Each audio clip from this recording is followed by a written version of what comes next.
वाटाघाटी होत असताना निवडणूक समिती कोण कोण आहेत हेच माहीत नाही आणि त्या समितीत जाहीर झाल्याप्रमाणे जे रघुनाथजी कुलकर्णी होते ते निघून गेले, परत कधी आले नाही तिकडं. त्यामुळे वाटाघाटी कोण करणार? फक्त पालकमंत्रीच करणार का ह्या जिल्ह्याचं सगळं वाटाघाटी? कुणाशी करावं हे आम्हाला अजूनपर्यंत कळालं नाही. त्यामुळे मी कधी त्यांच्याशी संपर्क साधलो बैठकच झालं नाही तर मी का सांगू पालकमंत्री होते का कोण?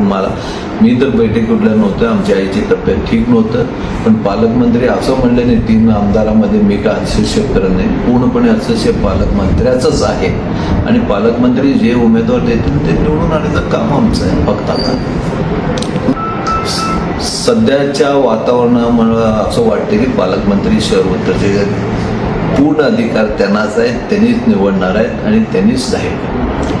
मला असं वाटतं की निष्ठावंत कार्यकर्त्याला न्याय मिळो न मिळो, निष्ठावंत कार्यकर्त्याच्या पाठीमागं उभारण्याचं माझं कर्तव्य आहे. कारण मी गेल्या 5 वर्षात 5 टर्म झालं माझ्या पाठीमागं कार्यकर्ते राहिले, उभारलो, निवडून आणले.